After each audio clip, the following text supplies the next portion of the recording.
What is the GT3R? Well, it's a Bentley Continental GT. It's been inspired by their GT3 race cars. In reality, it's a Grand Tourer with a little bit of a track flair to it.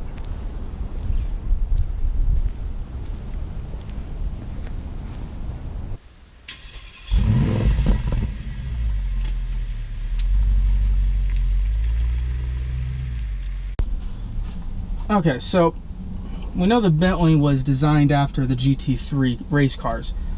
So you get all this nice carbon fiber accents to spiff it up, make it more racy. Also comes with no rear seat. I guess to lighten the weight, but to me that doesn't really do a whole lot since the car's already pretty heavy. But on the other hand, I like it because it makes it more exotic. There's a couple things that are cool. Standard Bentley features, you know, close the door, seatbelt comes out to you, makes it easier to reach. But there's a couple things that are also weird. First off, you have a key slot over here to start the car. Okay, which makes sense. But you also have a push start button right here. So I don't know why Bentley decided to have two areas where you could start the car. I think it's kind of weird, but it is what it is. It's got normal, you know, drive and then sport, and then you could also put it into your manual adjust mode if you want.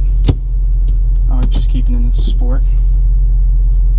Something else I'm not too big on is how slow their navigation system and their radio system, their whole electronic system. When you first start the car, it was fast this time because I've been already starting this car and moving it.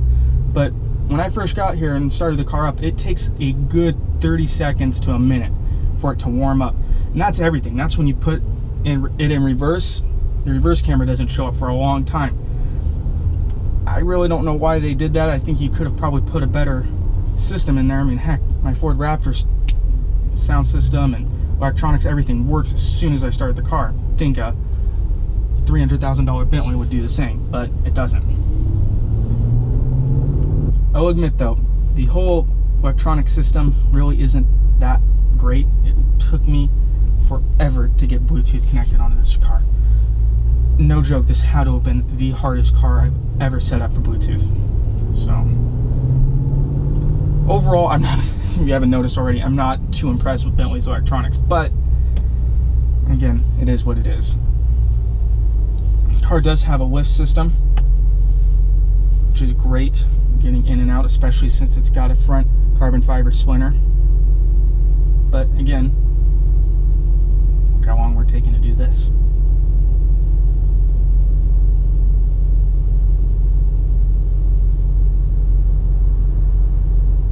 See?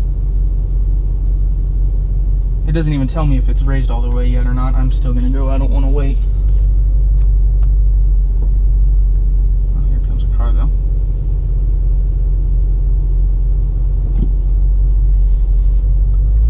Put it back down. It also stiffens the suspension if you want. Put it more on the sport or such, but done that, it messes up the system really weird. So again, it's kind of complex, this electronic system, so I don't touch it.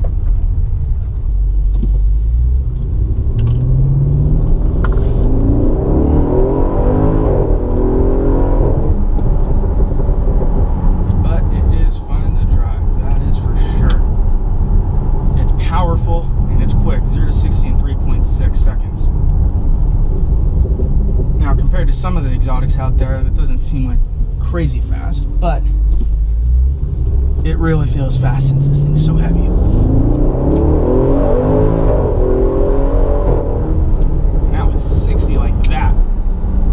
And it sounds amazing. I mean, get a load of the sound.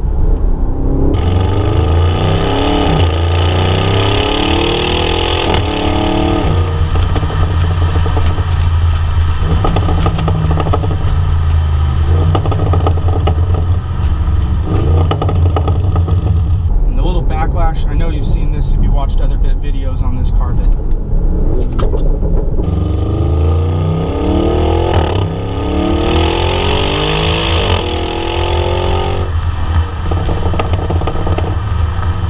Something else I like about this car is the paddle shifts. They're stationary, they're not moving.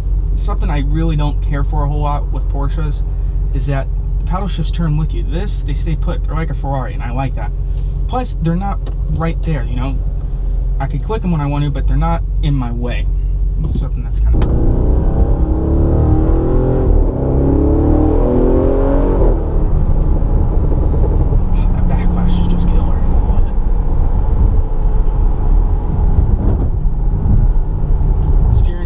great. It's light, it's easy. It's a Grand Tourer still. Would I ever take this car on a track? Probably not. I mean, it's really not a track car. It's a Grand, like I said, it's a Grand Tourer with a little bit of a track flair. How's the handling? Handling's fine. I've got no complaints in that regard. Really, I've got no complaints with the car in general, except for the electronic system. And, well, the price. The price is really high, but you get that when it's only 300 of these built, so only 99 of them in the US. This car's number 58. But a couple cool things that come along with this car is you get this nice Breitling watch just specifically for Bentley GT3R, and it's numbered to your car, so this watch is numbered 58 to this car since the car is 58. You also get a helmet, racing helmet, but those two things weren't exactly easy for me to get. They're supposed to come with the car, but purchased this car 6 months ago, and I just got the watch maybe 2-3 weeks ago, and I still haven't received the helmet. So yeah, it was a little slow in there. As far as looks go, I think they did a great job. It stands out. It's not your normal Bentley, but yet you know it's a Bentley. They did some great flares to it, the stripes on the side. There's also different ride modes. You could adjust your suspension. I don't know if I mentioned that or not. Overall, I'm really happy with this car. I picked this over a Ferrari 458 Speciale, and I'm happy. I wouldn't have chose it any differently. The car's unique. They only made 300 of them, 99 in the US, which makes it, I think, really cool. And I'm happy with it. The only thing is I think the electronics kind of suck, to be honest, and I think it's weird that there's two places to start the car, but there's no harm, no foul in that regard, I guess.